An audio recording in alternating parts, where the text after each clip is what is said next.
So honestly, I never did think that we would actually see the day where this figure actually got replaced. But here we are. And I have to say that even though this one's going to be leagues better, let's not forget, man, this guy was a great placeholder right here. Like, this guy held it down for quite some time. So big ups to this figure, even though I don't even like Dragon Stars.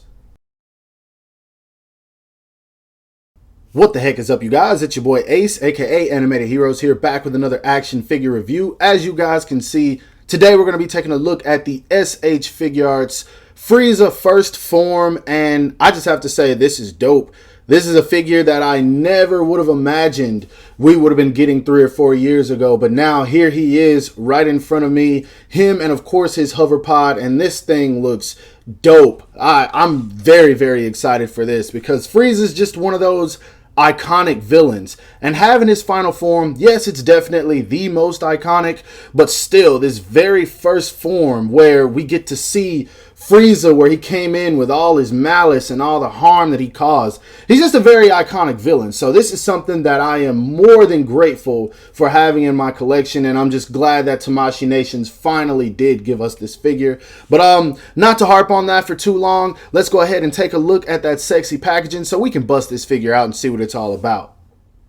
Now for that sexy packaging, it's the same thing we've been getting ever since they released the Super Warrior Awakening Goku. You've got the window packaging on what isn't even considered a new style packaging anymore. It says Frieza First Form and Frieza Pod right here, and it even has kanji writing on the side. That's the first time I've seen that before, but it says SH Figuarts right there. Some stuff at the bottom I cannot read. Toei, Dragon Ball Z, Tamashii Nations, Bandai. Images along the sides here, as you guys can see. On the top, you have one where he's yelling. That's when he's mad about losing the Dragon Balls, by the way, in case you forget. But you've got him right here. That's that signature evil grin. You've got some panels on the pod, Frieza First Form. On this side, you don't really have anything going on. Then, of course, on the back, you've got some poses you can get him into. This is when he is doing his, I believe it's the Supernova. I don't know. That's Cooler's attack, but I don't think it's Frieza's. But I know it's not Death Ball, so it might be Supernova. But anyway, at the bottom, you've got some more stuff that I cannot read, and also no one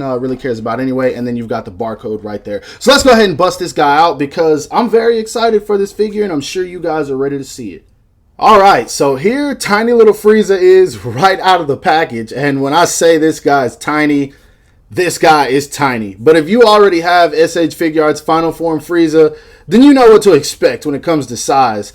It's just so crazy how small this dude is, but like how many sinister things he did in the series. Like, this is something I really just enjoy, and I want to bring it forward, of course. Actually, let me adjust my lighting a bit too. But this dude right here, man, Frieza, probably one of the most iconic anime villains ever. And this figure captures all of that. As you guys can see, this looks exactly like Dragon Ball Z Frieza. Just that style. You can even see it in the eyes. I love how they got the line work underneath them. I don't know if these are considered eyebrows. As a kid, I always thought he was wearing like a helmet and he could take this thing off. But when I saw him transform with it, I was like, okay, that thing is stuck on his head. But yeah, you got Frieza right here. As you guys can see, this piece is actually, you can see the line work on it because you can actually take that piece off and put the scouter on him, which is dope. And it actually blends very well, unlike Bardock, where you could take the ear off. It just kind of looked weird. But on Frieza, it works out. As you guys can see, he's got his shoulder pads here. You've got the armor. I know people are still mad that they're not painting the lines on these, but it doesn't really bother me that much. I used to dislike it, but it's cool now. The arms, very, very skinny. But I mean, this is how he looked. As you guys can see, this is Frieza from the anime all the way. And it seems like a very plain figure, but it's not. I really love this. Like, the paintwork on it, always clean. So Tamashii Nations did a really good job. And also the detailing on the feet, man. Like, the feet look so huge on him. I don't know why. I think that's accurate, but like you can even see little sculpted wrinkles. Like it's kind of weird looking, but it's super dope. Like they painted the fingernails, painted the toenails, whatever. Like everything on this just looks dope. You even see, and this is something that I just noticed, like most characters in Dragon Ball have a very like stylized nose. That's something, it's very particular to the anime, but Frieza in this form, he had almost like a human nose and they sculpted it. I know I'm getting into some very weird details, but I like art, and so I notice a bunch of things. But like, yeah, his nose is actually sculpted like a real nose instead of just that pointy nose that they give with regular figures that are Dragon Ball. But anyway, let's go ahead and put him back and talk about the pod real quick. As you guys can see, to put him on here, basically you just separate him at the upper body, and I'll probably show that a little bit later. But look at all the detailing in here, man. That's what I really like. All that detail, as you guys can see. You've got panels. Obviously, his legs don't go all the way down there, but you've got all these buttons. I don't know what the heck they're for. I always wondered if Frieza was like using his body weight to fly this thing, or if it actually flew, and I'm guessing with all these buttons it probably flies. But yeah, as you guys can see, there's a lot going on here inside, but on the outside it's just a black, white, and then you have kind of this goldish color. I've heard it's not accurate to the anime. I didn't look at it that much, but it looks good to me. So everything about this I'm enjoying so far. But anyway, not to waste any more time, let's go ahead and check the height on this guy so we can move on.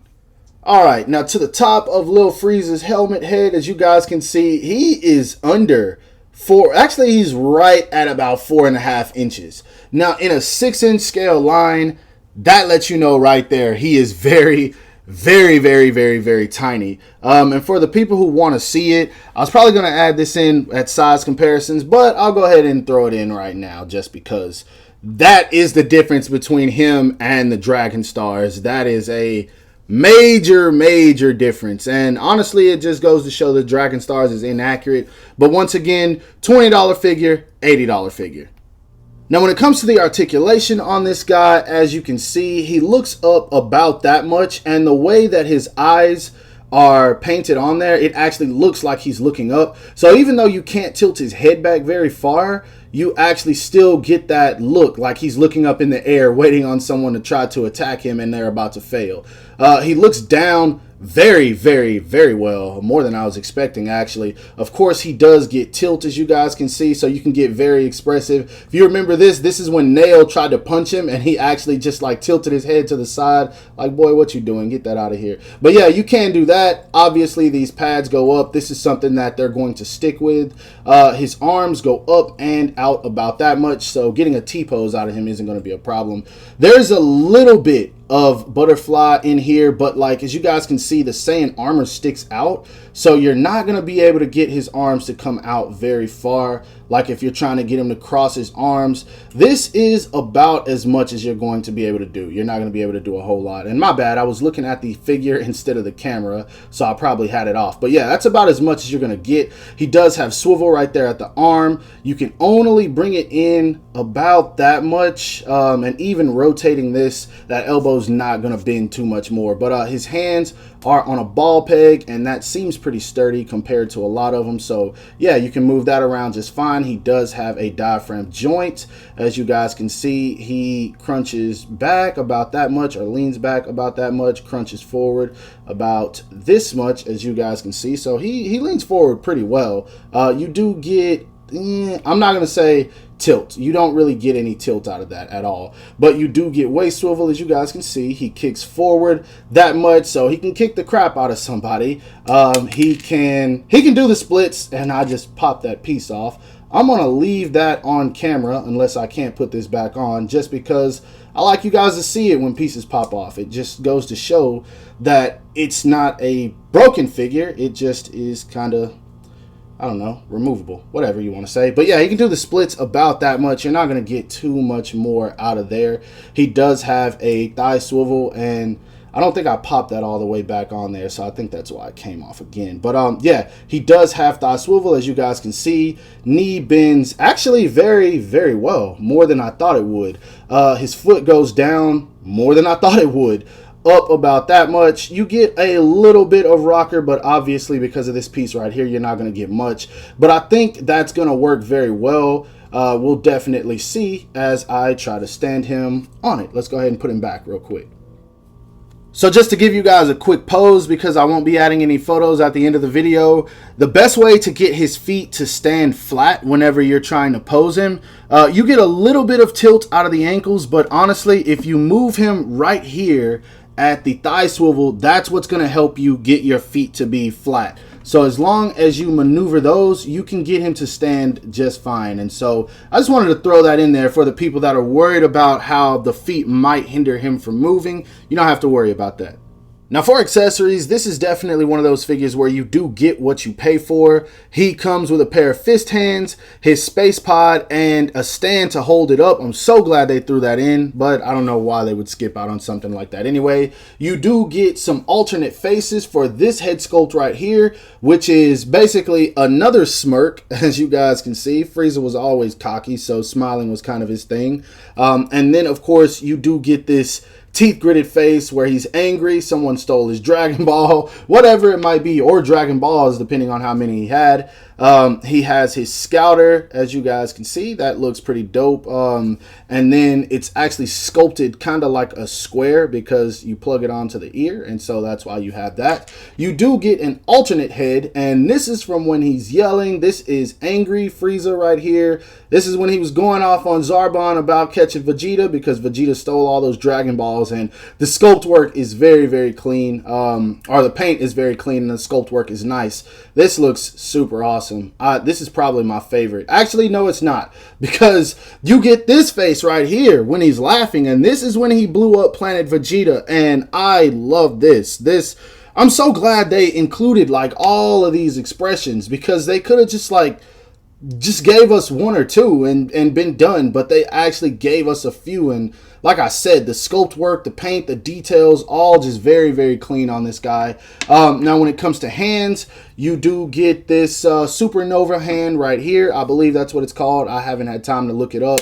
And I was trying to show off the blast. Here it is. I dropped it, but thankfully that didn't fall on the floor. It's just a little orange blast, and then you kind of just plug it on the finger right there. I personally don't care how, I don't care for how it looks, but I mean, here it is. It's his blast that gets ridiculously large and blows up an entire planet. So yeah, I'm so glad that they included that though. You do get just kind of like this pointing finger right here. I think this is when he scratches his nose, like when he's being cocky, as he usually is. But yeah, you get that one, and then you get a pair of these like reaching, grabbing, stylish pose hands. These are cool. You can actually use these for like holding things. I wish he would have came with a glass of wine. That would have been fire. Only a few people will probably even remember that episode. But yeah, you get these, and I really wish they would have threw in a pair of blast hands. You don't get those with him, but you do get the 5-star Dragon Ball. And at this point, I think we got all 7, right? No, Burter comes with 1, but I don't know. I don't even know how many we're missing at this point. I think Bulma comes with 1 also. But yeah, anyway, that's all the accessories you get with this guy. Definitely get a ton, and I am happy about that. Moving on to some size comparisons, here he is standing next to just a few of the Saiyans that he tormented throughout the majority of their life. You do have the SH Figuarts 2.0 Scouter Vegeta, the SH Figuarts Nappa, and the SH Figuarts Raditz, and I feel like he scales perfectly with these guys. Honestly, I know he's much, much shorter than Vegeta, but I feel like that's perfect. That's awesome. I dig that. Next up, here he is standing next to one of my favorite releases from the Dragon Ball line of this year. Actually, I think he is my favorite. The SH Figuarts Bardock. We do have him standing next to an SH Figuarts Saiyan Raised on Earth Goku. And lastly, a figure who is a little bit too big. One that I just opened because I just got. The SH Figuarts Kid Era Gohan, which I feel like this is a pretty dope figure. I need some more time to play with him and pose him around. Lastly, here he is standing next to the SH Figuarts Jace, the SH Figuarts Captain Ginyu, both from the Ginyu Force.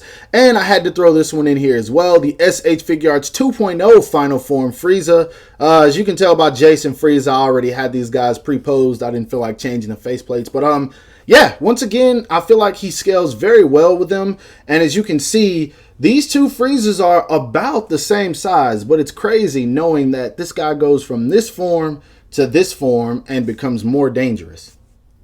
Alright guys, so I'm going to go ahead and keep it real with you. This is one of those figures where, as a Dragon Ball fan, you got to have it. Like, Frieza is the most iconic villain of, I'm just going to say, the Dragon Ball franchise in its entirety, because everything from the Saiyan arc to the beginning of the Android saga, Frieza was a dominant role in it. Even though he wasn't like a main character in the Saiyan saga, he was the reason for Vegeta, Nappa, and Raditz's ambition. And then he came in and was about to destroy Earth, and Trunks showed up. And I'm talking about 2 arcs outside of the Namek saga.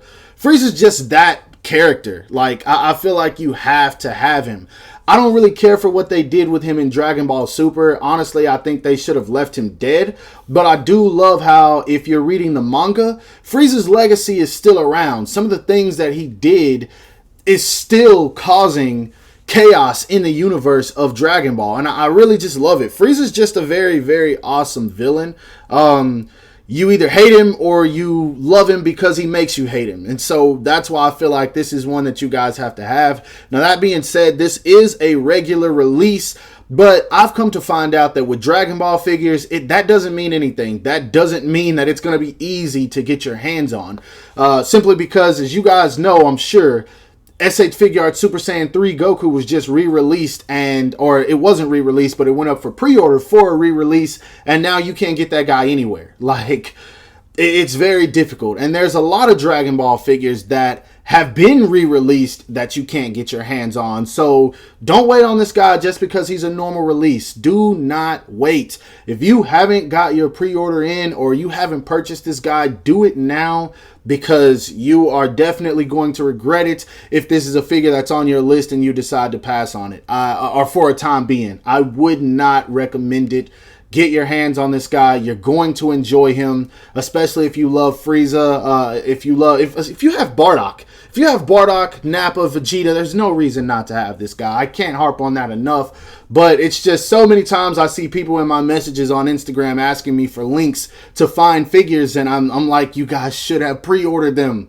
I can't stress that enough. But anyway, that being said, super dope figure, great accessories, great paint, great detail. Everything about this guy is phenomenal. Superb release. I'm very happy to have this, and I know you guys will too. So overall, I hope you guys did enjoy this review. If so, don't forget to give it a thumbs up. That always helps me out. Subscribe to my channel if you haven't already, and make sure to hit that bell icon to be notified whenever I upload new content. And lastly, follow me on everything you see listed below to keep up with my activity outside of YouTube. I hope you guys have a great rest of your day and stay safe wherever you are.